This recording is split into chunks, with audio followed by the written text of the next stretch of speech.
माझ्या नाती आहेत की नाही किंवा नातवंड इवन मलासुद्धा हॉटेलमध्ये गेलं किंवा इतर वेळेलासुद्धा नाचोज आणि त्याच्याबरोबर चीज सॉस अतिशय आवडतो. हॉटेलमध्ये आम्ही गेलो की ते नाचोज आणि चीज सॉस तर हमखास मागवलाच जातो. मग बऱ्याच वेळेला आपण घरी चीज सॉस करायला लागलो आणि नाचोजही घरी करून सगळ्यांना मी सर्व करायला लागले. कारण नेहमी नेहमी हॉटेलमध्ये जाऊन नाचोज खाणं काही शक्य नव्हतं आणि तेही नाचोज चांगले झाले. पण एक दिवस गंमत काय झाली की आपल्या पोळ्या उरल्यावर मी त्याचे त्रिकोणी तुकडे केले आणि ते तेलामध्ये तळून काढले आणि त्याचे देशी नाचोज आणि त्याच्याबरोबर चीज सॉस तयार केला. आता एक कसा केला याची उत्सुकता तुम्हाला वाटत असेल की नाही. अगदी करायला सोपे आहेत आणि मंडळी तर खूप खुश होतात. चला तर मग देसी नाचोज आणि क्रीमी चीज सॉस कसा करायचा ते बघूयात. अगदी झटपट होतो. येता आहे ना.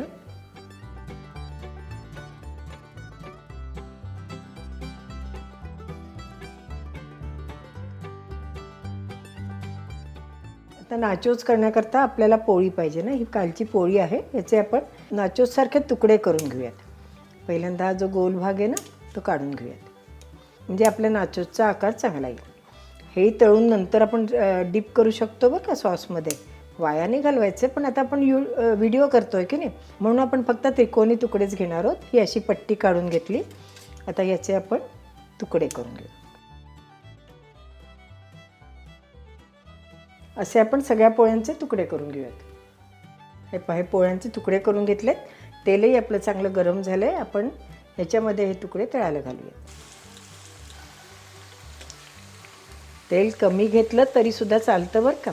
आज मी जवळजवळ 15-20 पोळ्यांचे तुकडे तळणार आहे. कारण नातीच्या मैत्रिणी पण येणार आहेत बरं का आज. त्याच्याकरता त्यांना आल्या आल्या हेच देणार आहे मी. अगदी पटकन तळून होतात. तर बरेच जण मला विचारतात की तेलाचं तुम्ही तळलेल्या काय करता.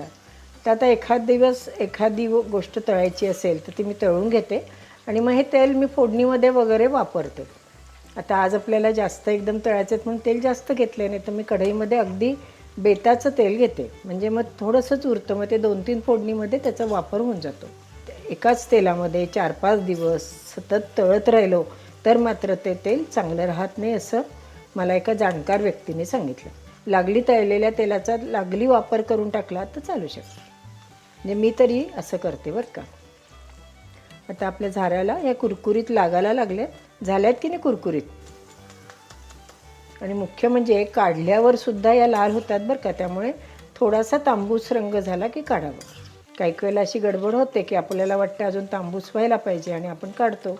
मग मात्र त्या लाल होतात. पण वाईट मात्र अजिबात लागत नाही. चवीला चांगल्याच लागतात. आता या मोठ्या झाऱ्याने आपण हे सगळं काढून घेऊ. असं करताना शक्यतो सगळं तेल जे आहे ते निथळून घ्यायचं. शक्यतो आपल्या न्यूजपेपर असतं ना त्याच्यावर टाकू नये. कारण त्याची जी शाई असते ना ती आपल्या पदार्थांना लागते आणि ती आपल्या आरोग्याच्या दृष्टीने अजिबात चांगली नसते. त्यामुळे हे असं जर आपण करून घेतलं ना की तेलाचं प्रमाण जे असतं ते सगळं निघून जातं आहे की नाही. तेल पडतं आहे की नाही अजून. नंतर जाळीच्या ताटलीमध्ये मी घालणार म्हणजे उरलेलं जास्तीचं तेलसुद्धा खालच्या भांड्यामध्ये पडून जाईल.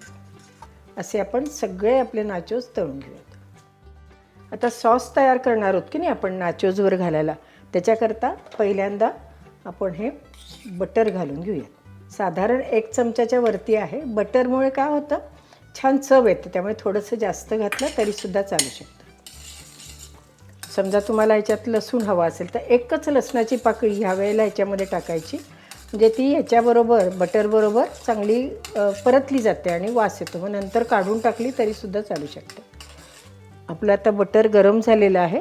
तर आता ह्याच्यात आपण 2 चमचे मैदा घालणार आहोत. कणिक घातली तरीसुद्धा चालू शकते. भरून घेतले तर मैदा आणि हे चांगलं आपण गॅस लहान करून परतून घेणार आहोत. समजा आपण बटर कमी घेतलं आणि मैदा आपला जास्त झाला तर हे असं छान भाजलं जात नाही. त्यामुळे बटर हे आपलं जरा जास्तच असलं पाहिजे बरं का. म्हणजे हे चांगलं खरपूस भाजलं जातं. नाही खरपूस झालं तर मैद्याचं पिठलं होईल बरं का. आता हे छान आपलं भाजलं गेलं आहे. याच्यात आपण एक अर्धी वाटी पाणी घालणार.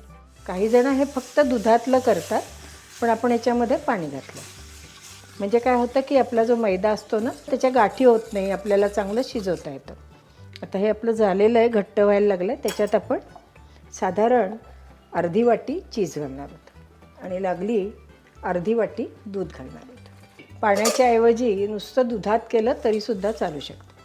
आता चीज विरघळूस्तोवर आपण हे हलवून घेणार आहोत. नेहमी हे व्हाईट सॉस किंवा क्रीमी चीज सॉस करतो, याच्यामध्ये आपण 2 चमचे क्रीम घातलं तरी चालू शकतं, पण आज आपल्याकडे नाही आहे त्यामुळे आपण काही घालणार नाही. यानेसुद्धा चव चांगली येते. दरवेळेलाच क्रीम आपल्या घरात असतं असं नाही, घरची साय फेटून वापरली तरीसुद्धा चालू शकतं. आता चीज विरघळत आलेलं आहे. आता ह्याच्यात आपण बाकीचे मसाले घालूयात. हा पेपरिका आहे तो थोडासा आपण घालूयात. पिझ्झा हब्स आहेत ते आपण थोडे घालूयात. साधारण पाव चमचा मी पिझ्झा हब्स घातलेत. चीजमध्ये मीठ असतं, बटरमध्ये मीठ असतं, त्यामुळे आपण अगदी थोडंसं मीठ ह्याच्यात घातलं आहे. आणि अगदी पिंच आपण हळद घालणार आहोत, म्हणजे आपल्या सॉसला छान रंग येईल. आहे की नाही, छान रंग आला की नाही, म्हणजे पांढरं पण दिसत नाही. मग आपण समजा हे पिझ्झा हब्स घालून ज्यावेळेला आपण पास्ता करतो त्यावेळेला ह्याचा उपयोग अशा सॉसचा आपण करू शकतो, किंवा अनेक आपल्या रेसिपीजमध्ये ह्या सॉसचा आपण उपयोग करू शकतो. ह्यात क्रीम घातलं ना की आणखीन छान लागतं. मग चीजचं प्रमाण कमी करायचं, पण आपल्याला चीजी सॉस करायचा आहे ना, म्हणून हा चीज जास्त, क्रीम नाही. आता ह्याला छान उकळी आली आहे. मुख्य असा छान असा पडणारा आपल्याला सॉस पाहिजे. एक लक्षात ठेवा मात्र गार झाला की हा सॉस घट्ट होतो. अशा वेळेला त्याच्यात थोडंसं दूध घालून पुन्हा गरम करायचं आणि आपण त्याचा उपयोग करू शकतो. समजा जर तुम्हाला वाटलं की अजून स्मूथ पाहिजे आहे तर आपण हँड मिक्सी याच्यामध्ये फिरवू शकतो. आता आपला सॉस तयार झालेला आहे की नाही, छान रंग पण आला आहे, दिसायलाही छान दिसतो. हा तयार केलेला सॉस गार करून जर आपण डब्यात ठेवला तर 4-5 दिवस आरामात टिकतो. गॅस बंद करूयात आणि आपण गरम गरम सॉस आपल्या नाचोजवर घालून सर्व करूयात. आता आपण हे देसी नाचोज आपण याच्यावर घातले, तर त्याच्यावर आपण हा छान मस्त चीज सॉस घालूयात. एकदम क्रीमी झाला आहे की नाही.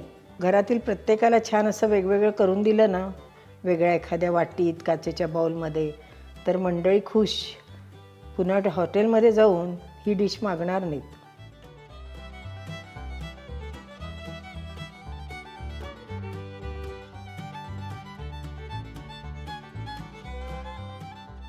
आज मंडळी अगदी खुश होतील याची मला गॅरंटी आहे. तुम्हालाही करायला सोपे आहेत. आदल्या दिवशी जरा एक 4-5 पोळ्या जास्त करून ठेवायच्या आणि मग असे नाचोस करायचे आणि आपला सॉस तयार करायचा. सॉस व्हायला पण किती कमी वेळ लागतो, हो की नाही. नक्की करून बघा आणि तुमच्या घरी आवडला का तेही मला सांगा. धन्यवाद.